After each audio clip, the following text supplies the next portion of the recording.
Hey y'all, it's Jonathan, and I am back with another video, and I'm super excited to talk about this book. It just came out very, very recently, and it is probably going to be one of my favorite books of the year. So if you are interested in seeing my review of Ander Santi Were Here by Johnny Garza Villa, stay tuned and let's get right into this review.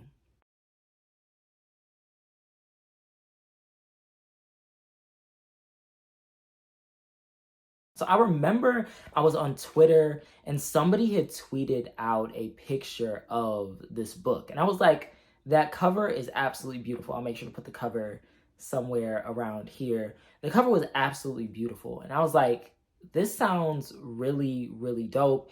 It had some comparisons to Aristotle and Dante were Discover the Secrets of the Universe, which has been one of my favorite books. I was like, this sounds like it's going to be a very, very cute book. And so I looked it up on Goodreads and it said that the book was not coming out for months. Like this was towards the end of last year. And so right around like about a month and a half ago, it popped up on Libro in the ARCs section. And so I made sure to download it. And I was like, this is going to be a top priority of mine to listen to this book. And so I started listening not too long ago, but I wanted to finish it before the book came out. Unfortunately, was not able to do that, but it's not too late. The book has only been out for a couple of weeks at this point. So I'm super excited to review it and talk about it and hopefully get y'all to go pick up the book if you have not already. So it says Aristotle and Dante meets The Hate You Give meets The Sun is Also a Star. A stunning YA contemporary love story about a Mexican-American teen who falls in love with an undocumented Mexican boy. Finding home, falling in love, fighting to belong. The Santos Vista neighborhood in San Antonio, Texas, is all Ander Martinez has ever known. The smell of pan dulce, the mixture of Spanish and English filling the streets, and especially their job at their family's taqueria. It's the place that has inspired Ander as a muralist. And as they get ready to leave for art school, it's all these things that give them hesitancy. They give them the thought, are they ready to leave it all behind? To keep Ander from becoming complacent during their gap year, their family fires them so they can transition from restaurant life to focusing on their murals and prepare for college. That is until they meet Santiago Lopez Alvarado, the hot new waiter. Falling for each other becomes as natural as breathing. Through Santi's eyes, Ander starts to understand who they are and what to be as an artist. And Ander becomes Santi's first step towards making Santos Vista and the United States feel like home, until ICE agents come for Santi. And Ander realizes how fragile that sense of home is, how love can only hold on so long when the whole world is against them, and when, eventually, the world starts to win. So, to sort of sum up my feelings of the book before we get into the details, so I really thought this was an incredibly beautiful novel. I love how much care Santi was written with, and you really can feel all of the love that Ander has for Santi in like every single page. Like it's explicitly stated, but you also can kind of just get that feeling just from the descriptions of like the looks in their eyes. And it's really, really honestly such a beautifully written romance. It's an extremely compelling story with very few flaws. It tackles immigration, family dynamics, and really all of the life-changing decisions that young people, especially marginalized folks, have to make at such a young age. So really, I think that Johnny Garza Villa really has written one of the best books of the year when it comes to Ander and Santi Were Here. So I kind of want to dive into the details, some of my likes, some of my very few dislikes, but let's get into the details. Let's get into the details. So first of all, I absolutely love the food descriptions in this novel. I feel like, especially as people of color, people that thoroughly enjoy well-seasoned, delicious food, the food descriptions were one of the most standout things about this novel. Like, I understand that Ander is an artist, but food is really like the real art, the real star of the show in this novel. And you would never know that reading the description or going into it, but Ander's family owns a taqueria. And so you're constantly getting like these descriptions of the food that they're eating. They spend so much of their time within this restaurant. And so food is constantly being described. They're constantly ordering food, they're cooking food, they're discussing food. You really can see the way that food plays such an important role in their lives. You can see the way that food is what the community bonds over and what they come together for. And so you constantly are getting these descriptions, these vivid descriptions of the way the food smells, the way the food looks, what food is being made, their favorite foods, their least favorite foods. Honestly, there is like a super long discussion about what the best hot sauce is in this novel. And so food played such a huge role, and I am a real sucker for food descriptions. I love to cook, I love to eat. And so I love reading about like different cultures' food. And so I think that that was one of the shining elements of this book. What I also love about Ander and Santi Were Here is the way that this novel is so unapologetically Latinx. I have to relate this back to like when it comes to like dialect and like African American vernacular English and literature. So right now we're wrapping up Their Eyes Are Watching God with my students. If anybody's ever read that book, you know that it's written almost completely in African American vernacular English, and Zora Neale Hurston makes that very specific, radical choice, I'll say, especially at the time that it was written, to write in this dialect, because the people, the intended audience, the community that she was writing about, that is how they speak. And it's one of those if you know things. I think that Johnny Garza Villa really takes such a great step to do. Is there is no translating in this novel. When there is Spanish in this novel, there's Spanish in the novel. When the characters speak in Spanish, they're not translating. The sentence most likely is not half sentence, half Spanish, half English. It is all Spanish. And so it's one of those things that makes the novel feel so warm, so authentic, because it doesn't feel like Johnny Garza Villa is trying to explain anything to the readers. It's like you have to be able to feel the words, and if you understand the words, you understand the words, but I feel like it makes the novel so much stronger because of the fact that it's not like a translation after the sentence. It's like you really have to read into the context. You have to pay very close attention to the characters' actions, what the characters are doing, if you're a reader that does not speak Spanish. And so it was one of those things that did not bother me at all. And I don't think that I'm in the position to be bothered by something like that, but it's not something that I would ever hold against this author, because these characters are themselves. This is who they are. And so I really thought that it was a beautiful choice to do that. I thought that it was really great that when the characters were speaking Spanish, there was no translation. There was no need for explanation. It was just like, this is what you're given as a reader, and you have to do with it what you will. In addition to that, there was no sexuality or gender-based trauma in this novel. Ander's family really accepted them as a non-binary person, and Santi discusses his sexuality at points, but it's not rooted in traumatic experiences.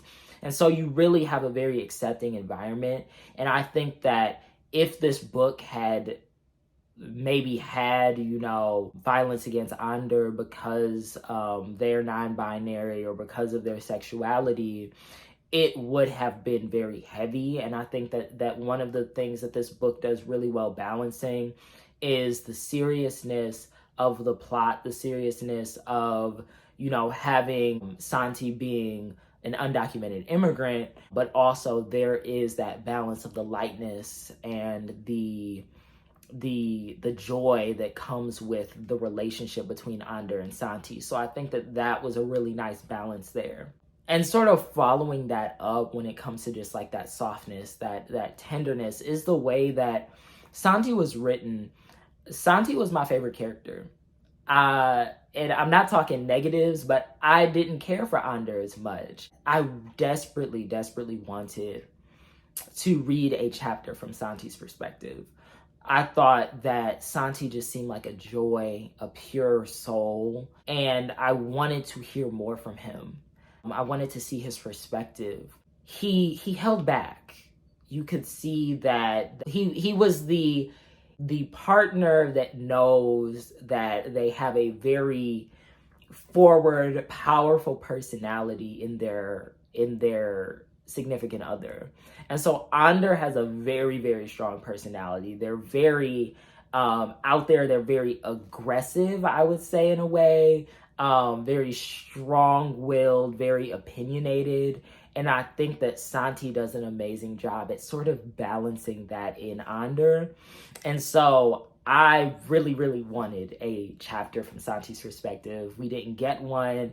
And Johnny Garza Villa says that they chose not to, that they didn't want to write this from Santi's perspective because they had not lived that experience of being an undocumented immigrant.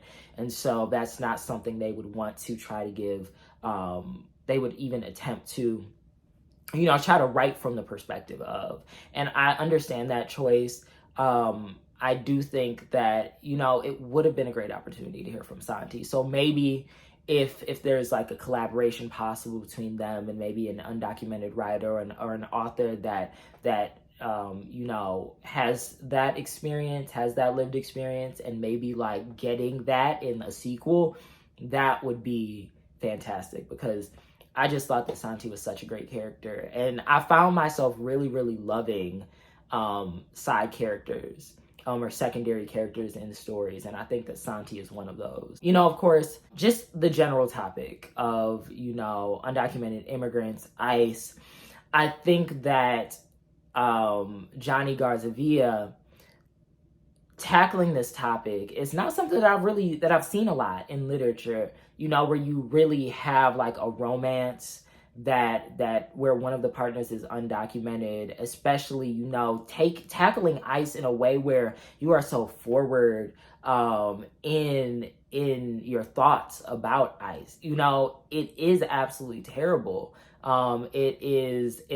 It's a very, violent, it's rooted in violence and white supremacy. And, having the characters blatantly just talk about how much they hate ICE, I thought that was really great. It felt powerful. It felt powerful. It wasn't like I want readers to draw their own conclusions about what ICE is. It's like, I'm going to say up front that ICE is fucking terrible. What the government has done and what that government organization has done to families, has done to people, caging children, tearing apart families, the violence, the brutality of ICE. You have to say it. You can't just, be tiptoe around the issue. And so I think that the novel does a fantastic job of, tackling that. Now, let's get to some of my critiques. Don't act shocked. I had a lot of positives, but there were a few things that I didn't necessarily care for, but they definitely didn't completely take away from the greatness of this novel. And one of the things, and it's just like a personal thing regarding character, I thought that Ander was a very selfish character. And I'm currently reading a novel where the main character is selfish. But there's sort of like, there are other characters that call out the selfishness. And so a lot of times I think Ander really centers themselves in so much. And when you have a partner that is dealing with something so serious, I think that, this novel is like YA, new adult, because Ander is turns 19 towards the beginning of the novel. And so it's interesting the way that Ander makes a lot of things about themselves. And there are people around Ander that really care for them and that really just want the best for them and give them really legitimately good advice, especially when it came to things like, your parents want to see what's best for you. And it was one thing that, and I was like, it was towards the beginning of the novel, and I was like, I don't know if I'm going to like this at all. But Ander's family was like, first, really was not very happy that Ander made the decision to defer a year from going to art school. What I'm assuming was like, a scholarship, sending them away to school. Very proud of Ander for being able to get into this program and really just wanted them to be able to go away and do their art in a school setting. And so Ander was upset that they were kind of always throwing it back in their face about, going to, choosing not to go to school. And so their family was constantly telling them, like, if you're not going to go to school, then you need to focus on your art now. So they didn't want Ander to work at the restaurant. They wanted Ander to focus on their art. And Ander was actually upset about that. And I'm like, your family really cares and really wants you to succeed. And, you are a person of color. You are somebody whose family clearly is not extremely wealthy. You have to be able to use these opportunities. And so I was able to kind of just be like, I can understand that like young perspective, but I also could understand where their family was coming from when it came to that. I don't think that Ander could be that upset that their family just wanted them to focus on their art, And I think at the end, you get like this clean wrap up for Ander, which is kind of like one of my next points. The ending wraps up a little bit too clean and a little bit too perfectly for Ander as an artist. And so I think that it was very unrealistic, the ending, but and it wound up working for Ander. But you can understand, I was like one of those family members that was kind of frustrated, like you're making all of these very like sort of like reckless decisions, and a lot of them are rooted in like emotion and you kind of wanting to be right. And of course, make decisions, whatever decisions for your future that you feel like that you feel are right for you. But that frustrated me. I think that Ander was extremely stubborn. Sometimes you just have to listen to people that have experienced a little bit more life than you. But it definitely was very, I'm still in my teens sort of mindset. And so I think that that would be something that would bother maybe like a 17, 18, 19-year-old reader. But me, somebody that's like, now I've graduated from college, I'm in my career, I'm experiencing life, I gotta pay bills. It's a little different. I think my mindset is a little bit different. And so I really think that I just wanted like some sort of voice of reason in this story to just tell Ander that they're just being a tad bit selfish and unaware of other people's feelings and how their actions are impacting other people. And I didn't really get that in this story. So yeah, the selfishness and the very unrealistic ending, that took like a half a star away from me, that ending. So read it and let me know. My last pet peeve was the hate you give comparisons. So when I was reading the synopsis of the novel, it's been described as Aristotle and Dante meets the hate you give meets the sun is also a star. We do get a protest in the novel. It does tackle a very hard-hitting topic, but I think that the hate you give is a bit of a stretch. I think that this novel is heavily romance. There is injustice in the novel, but if you're going into it thinking that you're going to get like this hard-hitting, like New York Times expose activist novel, which I think that at times the author tried to like dip and dive when it came to like, spending a little while on some political commentary, you're not really going to get that. And I've done a video talking about my thoughts about the hate you give in this current year, in this current age of like abolition and things like that. And I don't think they really could be compared. in any way, shape, or form. I think that especially with what happens to Santi, that's way towards the end of the novel. You don't get as much of that throughout the novel. It is heavily on the romance side, with a little bit of, mention of more political topics sprinkled in. But the hate you give comparison, nah, nah. And I don't like when books are compared to other books, especially the YA comparisons. They're usually always off for me. But overall, I think that Ander and Santi Were Here is a beautiful book to read in the summer. I think it will be great for young folks to pick up during the summer. It would be a great book to add to like your Pride Month reading list. I think it would be a great book to just like sit and relax and just, enjoy a good solid YA new adult romance and enjoy the characters, enjoy the story. It's very beautifully written, and I hope there is a sequel because I'm very interested to see like where this story goes. I think the way that it ended, it's like I need to see what happens next because that threw me a little bit. But overall, I think it is a very beautiful novel. I think that this is a story that really does need to be told. And the way that it is tackled, the way that it is written, just, lit my heart up. So I think that Ander and Santi Were Here by Johnny Garza Villa is the perfect book to pick up anytime during this year. So head over to your local independent bookstore, get it. I would also highly recommend the audio. I listened to it on audio and I think that it was beautifully read. Check it out, read it, let me know what you think.